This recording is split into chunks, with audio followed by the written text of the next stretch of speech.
Question with Infomedia, your source for answers to your questions about websites, digital marketing, and more.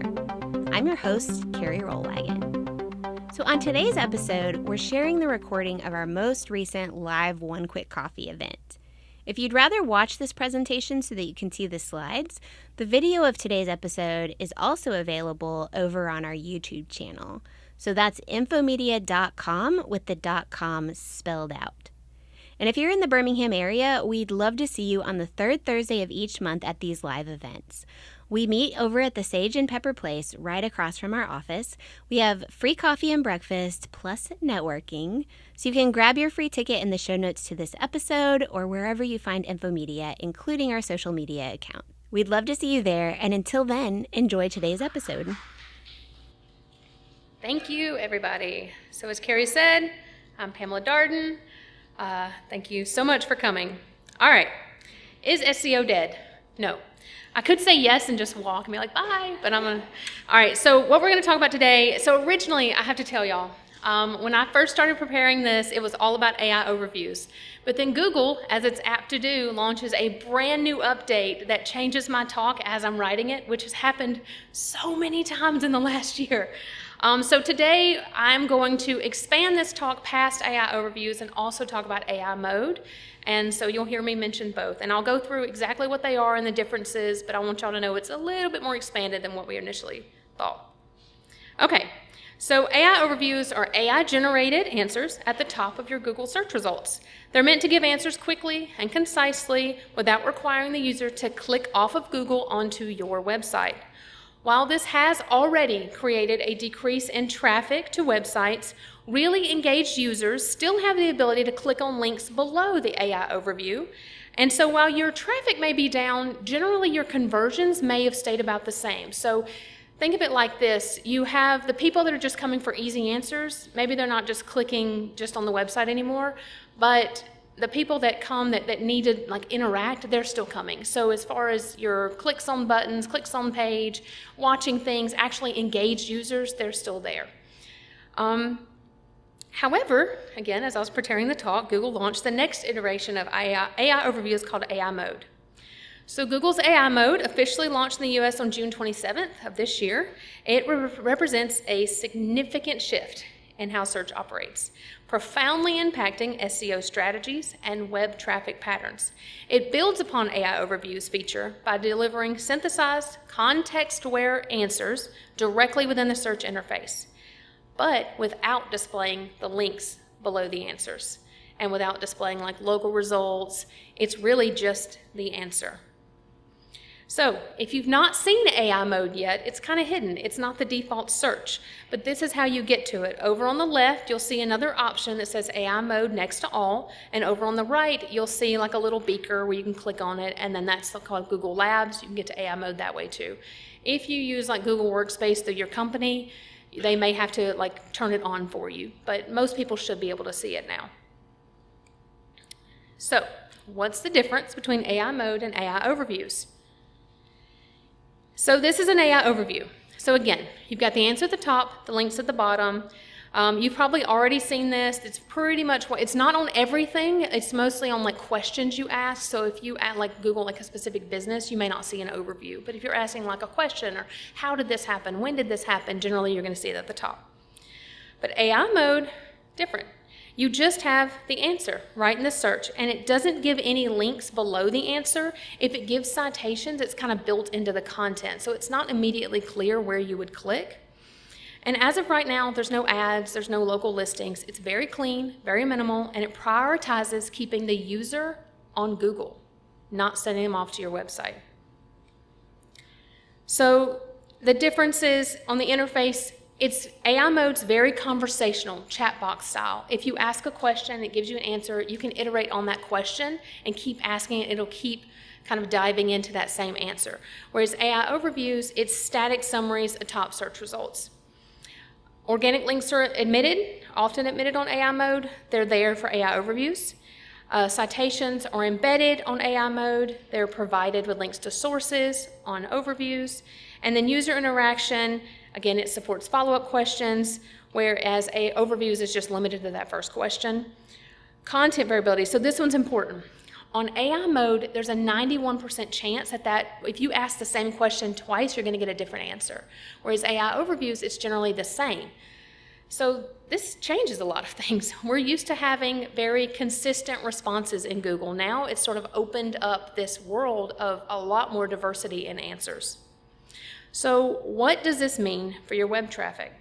So if AI overviews and AI mode is all about keeping people on Google, then what does that mean for you? How do you know when what is happening? So the first thing is reduce click-through rates.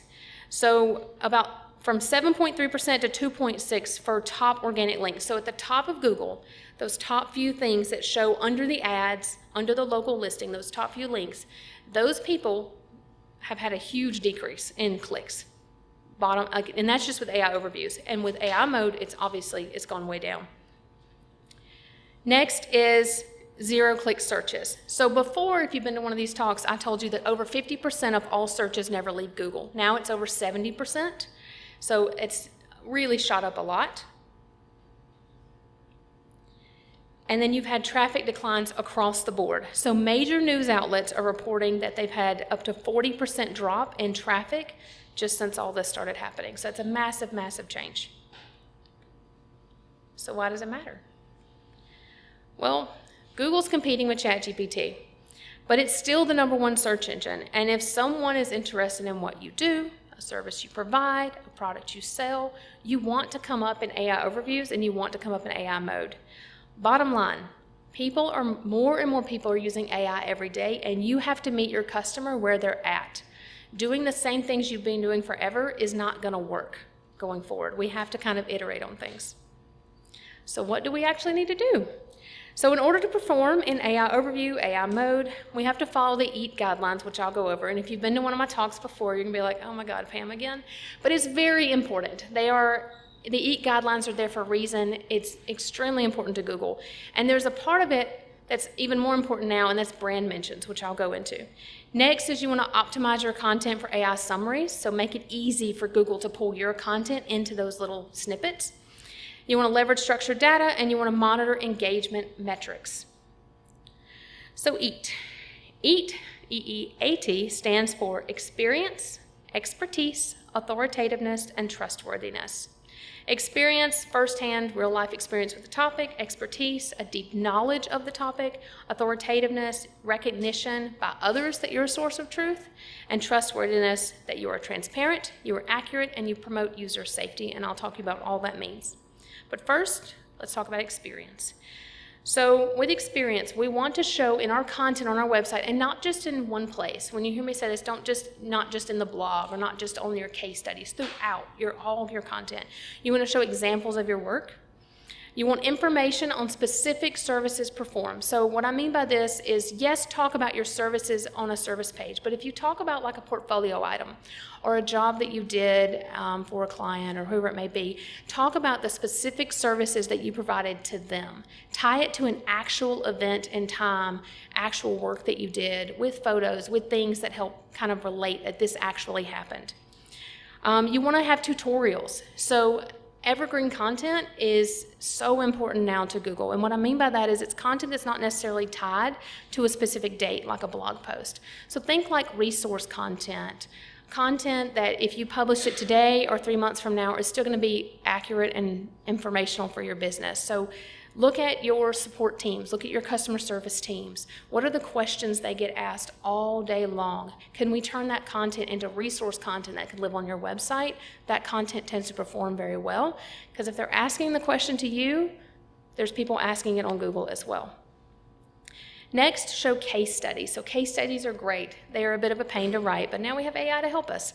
But case studies go into the very details of what you've done for a client. So not only here's the work we performed, but here's what happened. Here's the results they got. Here's the percentage profits they gained. Here's how many more people walked in the door because of this service that we provided. Give actual metrics, tie it to real things that you've done. It should not just be broad. And then anything that shows you have real world experience on the subject you're speaking on. So that may be videos where you walk through what you did on a project.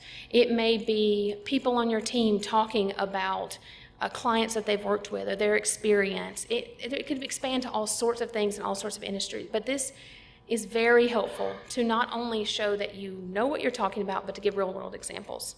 This is one of the biggest things that is going to separate you from all the AI-generated content that's out there. AI is machine-generated. It doesn't have experiences. It does not, by default, inject its content with experience information. So this is going to set you apart. So next is expertise. We want to talk about our years of work. You've actually been doing this work for years. AI hasn't. So talk about that. Talk about the combined knowledge of your staff. If you have staff members that have been with you for a long time, put them on the website. Have a bio information about them. Put their credentials, put their education, put how long they've been doing this service. If you are putting out content, have bio content. So you notice on our blog here, on every single blog post, we have an author and we have an author bio that ties back to a bio page that you can see more posts by that author. You can see their credentials. You can see how long they've been doing this. But more importantly, Google can see that. It can see that there's a well-rounded knowledge of this topic. It's not just in one place. It's not just on a services page and only there. If we talk about a service, it's talked about on our blog. It's talked about on our case study. It's talked about on these bio pages. Clearly, we know what we're talking about. And I skipped over it, but attribute your content to a person, not just an entity. So if your blog content currently is by company name, change that. Change it, that byline, put it an actual person, someone on your team. It doesn't mean they actually have to write the content. Anybody that knows me knows I am not a content writer. If you see a blog on Infomedia's website, I may have contributed ideas to it, but I didn't write it. So it's okay if they didn't write it. Whoever's writing it can just attribute it to those different authors. So then we have authoritativeness. Do others cite your content or link to it? Do you have mentions and backlinks that show Google that you are a reputable resource? It does not really, it's great that we know what we're talking about, but other people have to acknowledge that too. So to get those backlinks and mentions to your content, we're going to create link-worthy content. Do not post bland, boring content and expect people to pay attention. They're not. Build authority by getting featured or mentioned in trusted publications, blogs, or news sources. Contribute guest posts to authoritative sites in your industry, such as trade publications, chamber websites, niche blogs, whatever it may be. Leverage your brand mentions. So even if there's not a link back to your website, if another company, business, entity is talking about you, it still matters. That's called a brand mention. So it doesn't necessarily have to be a link. Google can still say, oh, well, they're talking about them. Even if they're not linking to their website, they know who they are. They know that they're a reputable resource of content. So leverage those brand mentions. If there's not a link, if they're mentioning your name, that still works. So if you're working with another company, if you're partnering with them, whatever it may be, and they talk about you, that is great. So try to get more of that. In the old days, if you've been in part of these talks before, I may have said, well, hey, if a news organization mentioned you, you got to call them and say, hey, add a link to my post. That's not as important anymore. The links are amazing. We still want the links, but if they're just talking about you, it still works. We want to build authority through partnerships. So webinars, sponsoring events or charities. This is very important. Having them link over to you, mentioning you that, hey, they're a sponsor. Hey, they've done this. We want to support industry awards or associations. We want to participate in industry forums where they're talking about your company, or that maybe I'm just a person, I work for Infomedia, but I'm on the WordPress support forum and helping people answer questions. But I'm still Pam. They know that I work in Infomedia. That still counts. It's still getting your name out there. If you're using any of these methods to get backlinks, make sure that the information on your website, whether it be in the about, the bio, author pages, wherever it is correct to help establish that and confirm your credibility. So I could be on those forums and I could say, I'm the president of Infomedia, I know what I'm talking about, but if the website isn't backing that up, then that's not helping you. We want to be trustworthy, we want to be honest. It matters. These things are checked. Expertise and authority are very much need to be strategized together. Think about them together. Work with a reputable digital marketing agency if you want to build backlinks. You want to ensure that the backlinks are linking back correctly, that they're monitored, so these are people linking over to you, and you're monitoring them and you're disavowing or saying, I'm not associated if there's spammy or toxic backlinks that can hurt your credibility. Not all backlinks are created the same.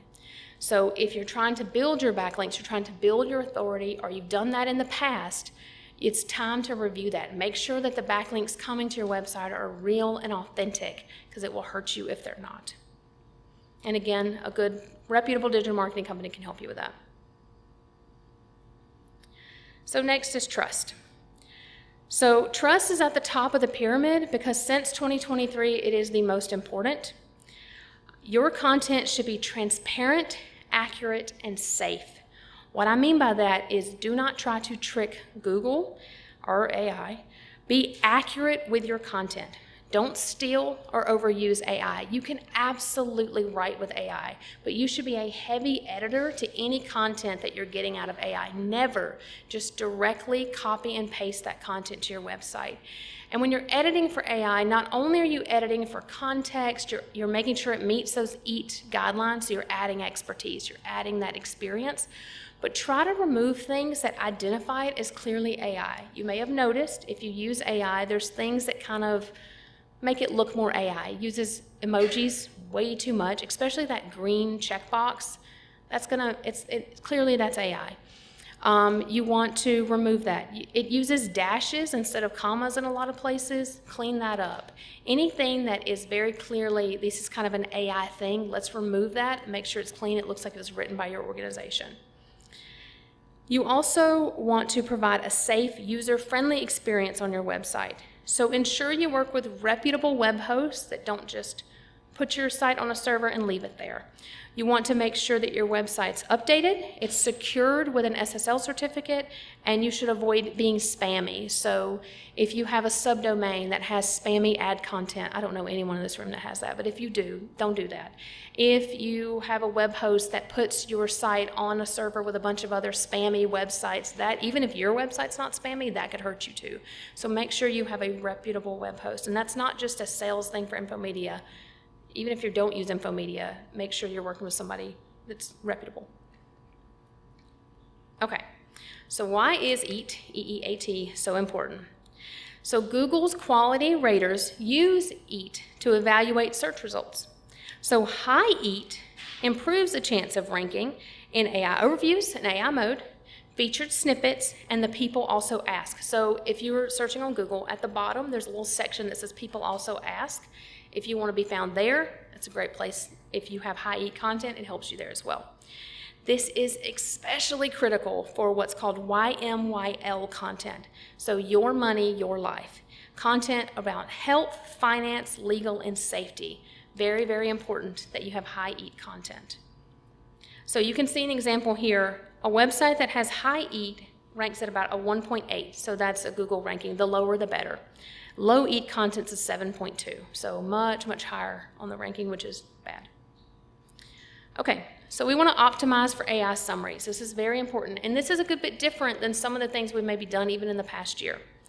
So other than EAT, how can you pivot your strategy for AI?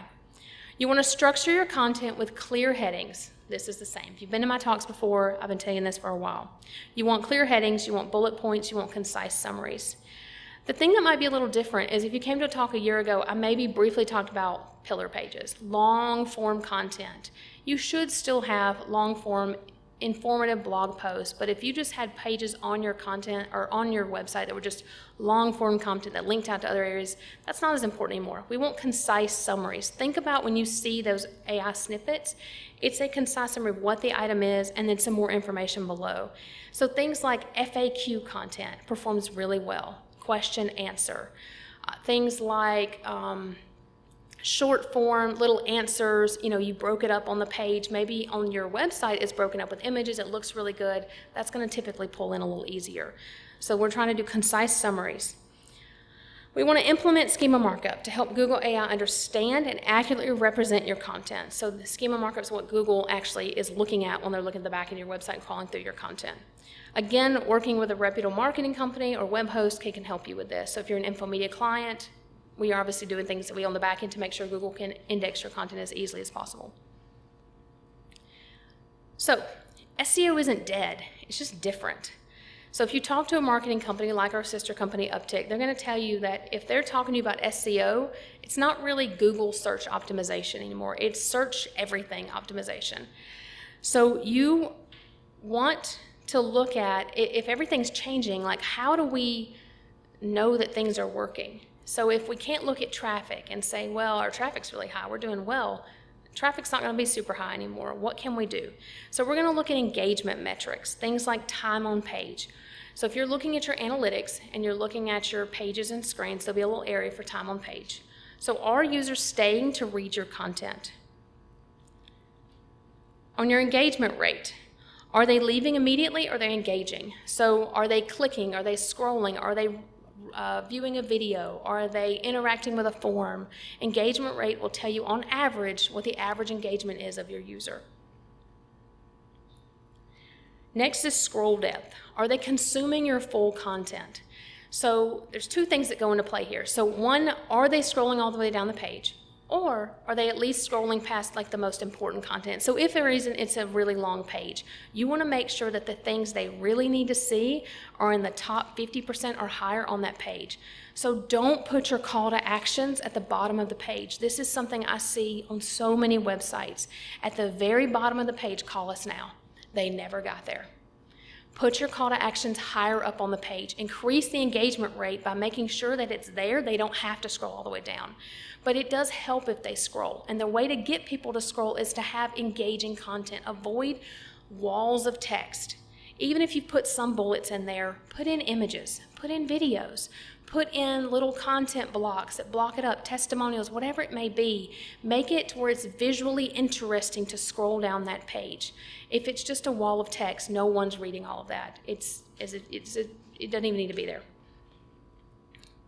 Next is your conversion rate. So when people come to your site, are they taking meaningful actions, like are they signing up for something? Are they purchasing something? Or are they filling out a form? Whatever it may be, are they actually converting? So this isn't just a click on a button, which would be called an event. A conversion would be what's called a key event. So that's something specific that you've set up to say, hey, if they do this item, that's a conversion for us. That's not set up by default in analytics, but if you work for Infomedia, we can help you set them up. So are they taking those meaningful actions? And when you look at that, that's going to tell you we're still doing well here. Okay, so if our things have changed, what are still KPIs or key performance indicators that say, okay, everything is still working? So organic traffic it still matters. It shows that people still click and visit your content from search or from AI mode. If they're clicking on any of those citations, they're still getting to you. So that's still important. Next are your keyword impressions. So keyword impressions, so if you look at, for instance, Search Console and some places in Google, and you can see that for this keyword, I had 3,000 impressions and I had 22 clicks. You might have less clicks now. Again, Google's not prioritizing sending them over to you, but those impressions still matter because it's people seeing your brand, it's seeing what you do, and they're likely seeing your information come up in that AI mode, even if they don't click on anything. So keyword impressions still tells you your content visibility even without clicks. Next is backlink growth. So it indicates increasing authority, which is it's going to become more and more important. So if you've never prioritized backlink growth, if you've never prioritized brand mentions, now is the time. This is going to become very important. And last is domain authority. So every website has a ranking called their domain authority. The age of your domain contributes to it, content you put out, how many other people link to you. There's a bunch of things that contribute to it. But it reflects your site's trust level over time. The higher, the better. So if you don't know what your domain authority is, find out. You can work with Infomedia, you can work with our sister company. There's things that you can do online, like services you can use, but you need to find out what that is and look how you can grow it. Okay, so what's the future of Google? We don't know. I actually met with one of our sister company, or people at our sister company yesterday, and I asked a whole bunch of questions, as I do, about the future, things that we're seeing coming down the pipeline. I'm like, well, what about this? What about meta descriptions, meta titles? What do we think is going to happen with this? And really, we don't know. Google doesn't tell us. We didn't know AI mode was coming until they said, hey, it's here. So it's it's one of those things that we're looking at what we've been seeing over the last few years, and we're thinking, okay, here's what's coming. What we know is that over the last few years, Google has made a lot of changes to keep people from clicking off of Google. So now that they've released AI mode, it is probably very likely that that will become the default search for Google. And that over time, you'll stop seeing the 10 links with the blue links and the local and the ads and all that stuff. Now, I'm sure ads are coming to AI mode. We just don't know what that looks like yet. And you'll be in the AI interface when you're searching. And that'll be the default thing. And that's going to change a lot of things for a lot of people. But it's not all bad. The good news is AI tends to be more diverse than traditional search. For years, there's a lot of search terms out there that have been dominated by the same companies. And what I mean by that is a company, this massive marketing machine, they'll have the organic listings, they'll have the paid listings, they'll be in the local listings, they're all over the place. But with AI, because again, those answers change as many times as you ask it, you're going to get different answers. It means that companies that traditionally did not show up high in search results have a better chance now of actually being mentioned in AI, especially companies that have done more than just market. Not that marketing's not very important, but that have also prioritized content. The other thing is it's a lot of the best practices for optimizing for AI are similar to what I've been preaching in these talks for years. Again, I mentioned pillar content, but if you're putting out well thought out answers, high quality content, you're going to perform. You don't necessarily have to put out just pages and pages of content like they were saying on a year ago. Now they have all their content for AI. They want to slow down a little bit, but you're still going to do well if you're taking care of your user. I say this in every single talk that I give. If you are taking care of the person that you know is coming to your website, your user groups, if you're not trying to trick Google or them, if you're putting out high quality content that actually serves a purpose. We're not talking about blog posts that talk about things that everybody else in the industry is talking about. We're talking about things that actually serve a purpose to your customer. What are the questions they're asking? What are the things they need? What are the pain points in your business that you can solve with your web content? Because if you have them, likely other people have them too. So, hey, we get this same issue over and over and over again. Or our company uses this third-party software that's the standard of the industry, but we have this common problem that all of our customers have because they use it too. Put out a tutorial on that. That stuff is going to perform because it's useful. If you take care of people, you're going to survive these massive ebb and flows of Google. Because we don't know a lot what's coming, but what we do know is it's going to change, and it's going to change again, and change again, and change again. And used to, you could expect about 2 to 3 giant updates a year. Now they're coming all the time. So it's hard for me, I struggled a little bit with this talk, to come up here and say, oh, here's what's happening, because we don't know. But our best guess is they're going to keep making changes to keep people on Google, and they're going to keep making changes to promote AI because it is the future. It's here. It's not going anywhere. So, take care of your user. And if y'all have any questions, I'm happy to answer them now. Thanks for listening to our live One Quick Coffee event. If you're in the Birmingham area, we would love to see you on the third Thursday of every month at The Sage. Free tickets are available wherever you find Infomedia, on our blog, on our social media, or on our YouTube channel. One Quick Question is brought to you by Infomedia. We are a web service company, so that means we can do whatever you need for your website, whether that's shooting video, writing copy, incorporating digital marketing, or even redesigning your whole site. To meet with us, just head to infomedia.com and fill out the contact form. We would love to help. One Quick Question is developed and hosted by me, Carrie Rollwagon. You can find show notes, including links to what we talked about on the podcast today, at infomedia.com/quickquestion. Our producer is Elena Harmond, our theme music is by Brad Davis, and our sound engineering is done by our in-house media team, including Paul Bryant, who's in the studio with us today. And I'll leave you with this thought. A real expert helps to clarify, not confuse. So don't take website advice from someone who can't give you a straight answer.